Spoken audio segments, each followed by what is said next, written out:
We have team coverage of how the Bay Area is remembering General Schwarzkopf. We begin with 10 News reporter Grayson Comm, who is live at MacDill Air Force Base with how his legacy will live on for years to come. Good afternoon, Grayson. Good afternoon, Laura. And of course, he retired here to Tampa and had a great influence on so many charities in our area. But I'm going to get really big picture with you for a moment. Even if you don't know much at all about military history, you know that today, being a soldier is a job that is respected and appreciated. Back during the Vietnam War, having that same job could have gotten a very different response. So what happened between then and now to make such a drastic change? Well, a big part of it was Stormin' Norman Schwarzkopf. America's military was in a daze after waking from the nightmare of the Vietnam War. They breached the barrier very, very effectively.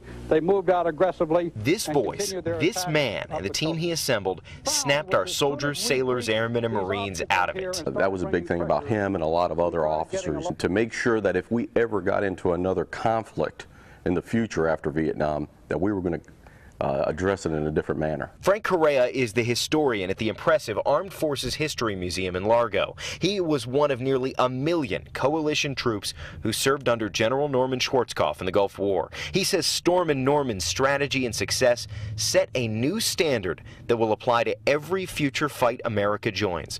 We will now forever expect high speed and low casualties. He basically threw the kitchen sink at him and did that famous Hail Mary left hook where he encircled, did an envelopment behind the Republican Guard, behind the Iraqi forces. The war only lasted 100 hours. Our last big fight before Desert Storm had been a jungle mess, Vietnam. The comparison is stark. A war now fought in days, not years. Deaths now in the hundreds, not tens of thousands. Still, Correa says the tactics that decimated Saddam Hussein's army don't fit with today's combat and enemies. Desert Storm may perhaps be the last great landmass battle. Still, that burst of life handed to our troops by that voice continues to echo in our proud, vigorous, and wide-awake armed forces of today.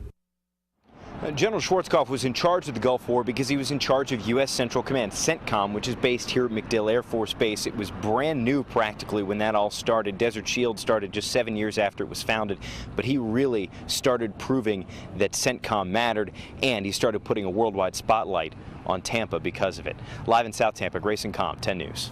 And joining us now is retired Naval Intelligence Officer Frank Wuco, who followed the general's career.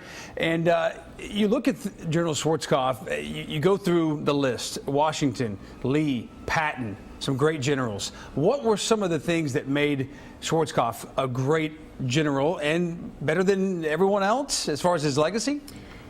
As good as the best. And what made him great was that he recognized his moment in time and what he had at that moment. And what he had was the really the first ever and the largest coalition force that had been put together in modern warfare.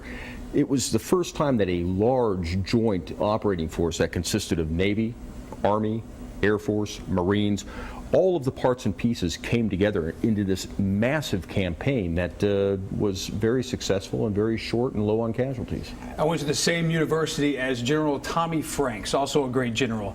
But that name doesn't ring out like Schwarzkopf does. You know, this was in '91. I was 19 years old, and I still remember that name. So what does it take, as far as, like I said, a legacy to have something like that? Is it character? And what are those qualities that people look for in a general? Well, certainly General Schwarzkopf maintained a fairly low profile after he left. He did do some news, consulting and commentary, but he kept a pretty private life.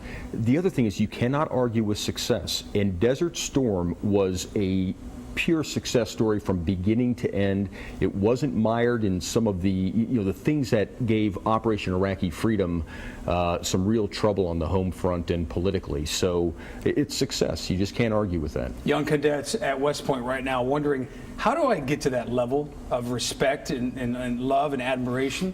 What would you tell them? I would say be a team player. Schwarzkopf was a team player. If you recall, he was discouraged from going all the way north to Baghdad and taking Saddam Hussein out of power.